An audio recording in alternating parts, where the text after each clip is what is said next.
Hello everyone, welcome to Environment IAS 51 topics for UPSC CSC prelims. तो आज हम बात करेंगे एक इंपॉर्टेंट कॉन्सेप्ट्स की जिसका नाम है होलोबायोन्स, the revolutionary concept of होलोबायोन्स।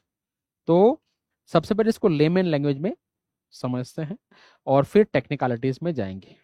The concept of होलोबायोन्स हम सब ने सुना है, हमारे बड़ों से या हमने पढ़ा है कि हमारे पेट में कई सारे ऐसे बैक्टीरिया है जिससे हमें बीमारी नहीं होती, बजाय कि वो बैक्टीरिया हमारे डाइजेशन में हेल्प करते हैं। हमारे मुंह में भी कई सारे बैक्टीरिया है जो फूड के डाइजेशन में हमारी हेल्प करते हैं। तो स्टमक में बहुत सारे बैक्टीरिया हैं। इसका मतलब क्या है कि वो बैक्टीरिया जो है हमारे साथ सिम्बायोटिक रिलेशनशिप में जी रहे हैं और हमारा सर्वाइवल भी उन बैक्टीरिया के ऊपर डिपेंडेंट है और उनका सर्वाइवल हमारे ऊपर डिपेंडेंट है। सो एक तरीके से आप ये कह सकते हो कि वो बैक्टीरिया और हम जो है सिम्बायोटिकली रह रहे हैं। इस तरह का जो रिलेशनशिप है वेरियस स्पीसीज में, such symbiotic relationship is also known as holobionts. तो कॉन्सेप्ट ऑफ होलोबायोन जो है सिम्बायोटिक रिलेशनशिप को रिप्रेजेंट करता है। ये है बेसिक अंडरस्टैंडिंग या लेमेन की understanding. Let us deeply explore the concept of holobionts. A holobiont is a assemblage of a host and many other species living in or around the host, which together form a distinct ecological unit through symbiosis. आप ये देखो कि आपके गट में या आपके stomach में जो बैक्टीरिया है उनका सिम्बायोटिक रिलेशनशिप है आपके साथ में, और आप दोनों मिलके एक यूनिट बना रहे हो, एक ह्यूमन बीइंग बना रहे हो। ठीक है। और अगर बैक्टीरिया नहीं होंगे तो हमारा डाइजेशन नहीं होगा, तो वो हमारे लिए अच्छा नहीं है। तो बेसिकली क्या बना रहे हो आप, एक डिस्क्रीट इकोलॉजिकल यूनिट बना रहे हो थ्रू सिम्बायोसिस। सच रिलेशनशिप और of host and species living in host और around host is known as holobionts. It views animal and plant as meta-organism composed of a host and symbiotic species living within or around. ठीक है। तो आपको basic concept समझ में आ गया होगा। इसको थोड़ा सा और डिटेल में एक्सप्लोर करते हैं। एक मैं यूनिक रिलेशनशिप को लेकर इसको एक्सप्लेन करता हूं। आपने कोरल रीफ का नाम सुना होगा। बेसिकली कोरल रीफ है क्या? कोरल रीफ में आपको एक ऐसा स्ट्रक्चर दिखाई देता है। ठीक है। ये काफी रिजिड स्ट्रक्चर है और इस स्ट्रक्चर के ऊपर अलगी रहता है। ये जो स्ट्रक्चर आपको दिख रहा है ये बेसिकली एक एनिमल है और इस एनिमल के ऊपर एक प्लांट रहता है। तो बेसिकली कोरल रीफ क्या है, एक सिम्बायोटिक रिलेशनशिप है एक प्लांट और एनिमल के बीच में। इस प्लांट का नाम जो है कोरल, इस एनिमल का नाम कोरल पॉलिप होता है। कोरल पॉलिप किस तरीके का जो है एनिमल है, वो कोरल पॉलिप कुछ इस तरीके का दिखता है। कोरल पॉलिप की खास बात ये होती है कि ये कॉलोनीज में रहता है, यानी बहुत सारे कोरल पॉलिप साथ में रहते हैं और इसमें एक्सोस्केलेटन होता है। What is exoskeleton? हमारी बॉडी में जो हड्डियां हैं वो अंदर है, ठीक है, और उसके अराउंड जो है मसल्स है। कोरल पॉलिप में इसका उल्टा होता है, उसमें मसल्स अंदर होती है, मसल्स के ऊपर हड्डियां होती है। इस तरह के स्केलेटन को एक्सोस्केलेटन कहते हैं। तो ये एक कोरल पॉलिप है। इसमें आप ये देख सकते हो मसल्स वगैरह यहाँ पर है, ये सारी मसल्स है और मसल के सराउंडिंग ये बोन्स है, ये स्केलेटन है, ये स्केलेटन है इसके अराउंड। तो हमारी बॉडी का एकदम रिवर्स है। अब होता यह है कि ये कोरल बहुत सारे एक साथ में कॉलोनीज में रहते हैं और जब एक कोरल की डेथ हो जाती है, सपोज ये जो कोरल है इसकी डेथ हो गई है,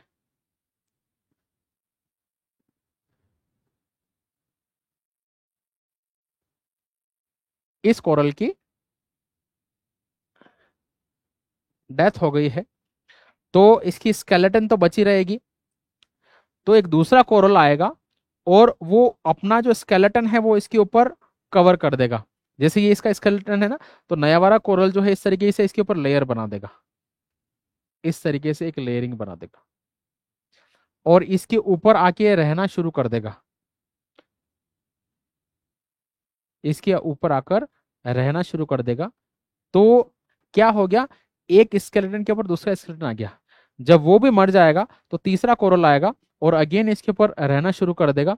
तो आप ये कह सकते हो कि by successively there will be layer after layer on coral reef.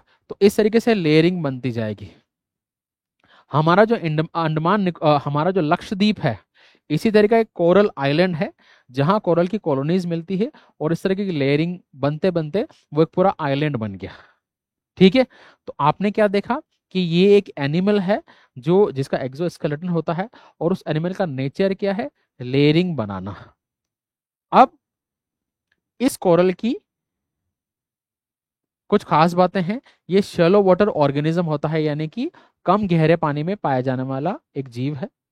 ये कैल्केरियस एक्सोस्केलेटन, यानी कि इसकी जो बॉडी है वो कैल्शियम कार्बोनेट की बनी रहती है, और इसमें एक्सोस्केलेटन होता है, कॉलोनी में रहता है, जैसे लक्षद्वीप हमारा आइलैंड है। और इसकी खास बात है कि it can not make its food, ये अपना फूड नहीं बना सकता।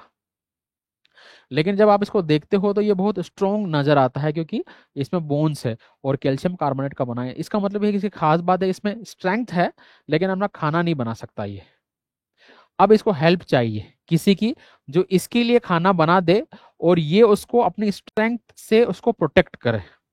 तो हम एक दूसरी स्पीसीज को पिक्चर में लाते हैं। अब हम लेके आते हैं एक प्लांट को। ये प्लांट अलगी, इसको आप सबने देखा है। अलगी जो एक माइक्रोस्कोपिक प्लांट है। हम ये जानते हैं कि प्लांट क्या करते हैं, फोटोसिंथेसिस कर लेते हैं, यानी अपना खुद का फूड खुद बना लेते हैं। मेरे कोरल पॉलिप को क्या चाहिए, फूड चाहिए। ठीक है। ये अलगी उसको फूड दे सकता है। बट आपको देखो अलगी बहुत कमजोर माइक्रोस्कोपिक दिख रहा है, तो इसको क्या चाहिए, सुरक्षा, या इसको रहने का घर चाहिए।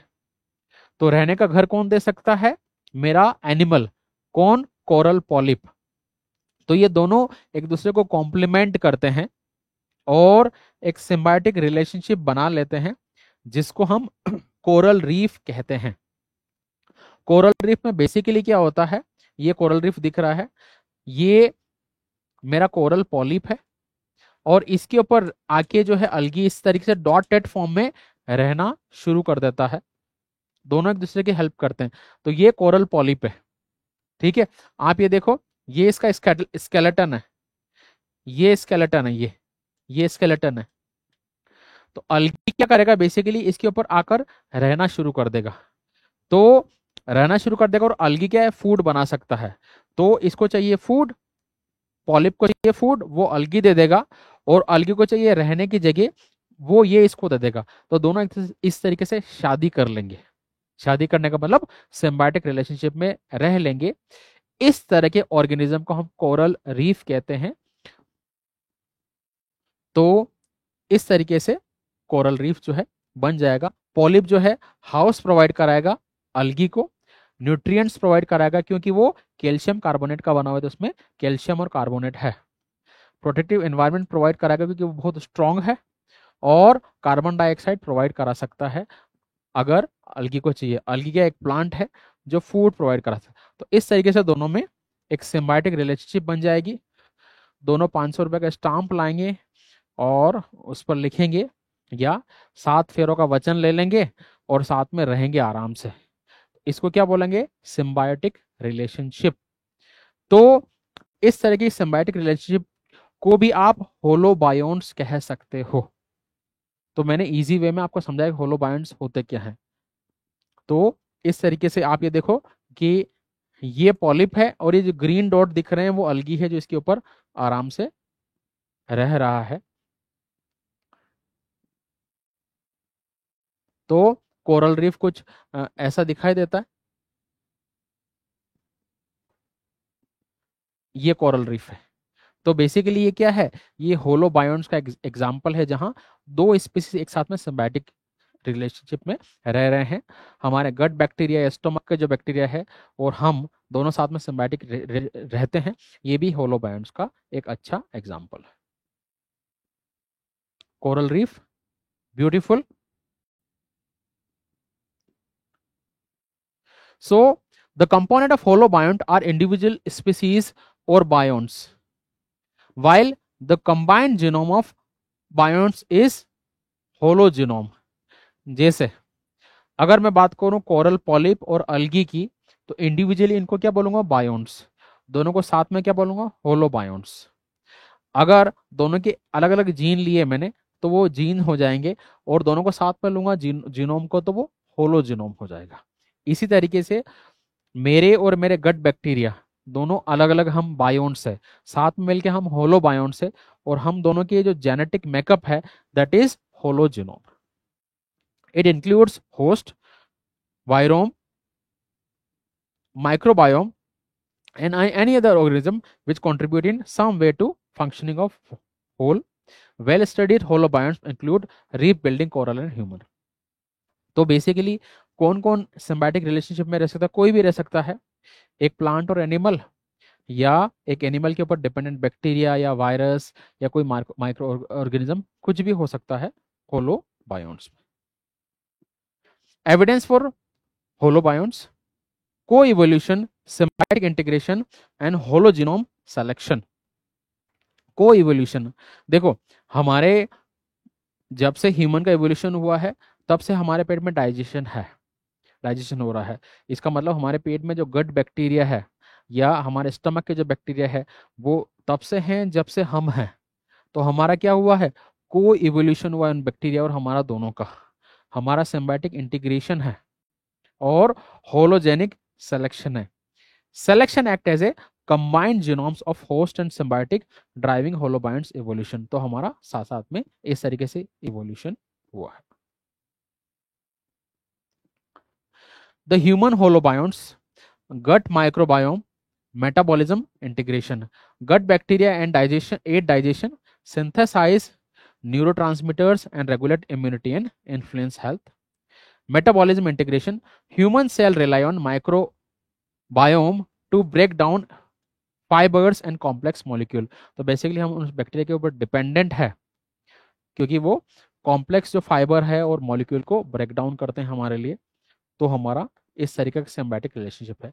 एप्लीकेशन इन एग्रीकल्चर, अब आप ये देखो जहां भी सिम्बायोटिक रिलेशनशिप है वहां होलोबायोन्ट्स है, तो उसके बहुत सारे एप्लीकेशंस है।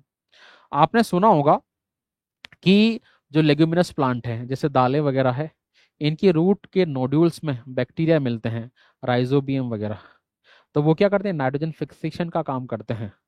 तो एक तरीके से बहुत इंपॉर्टेंट रोल प्ले करते हैं। तो एग्रीकल्चर में कंट्रीब्यूशन क्या हो सकता है, क्रॉप रेजिलियंस।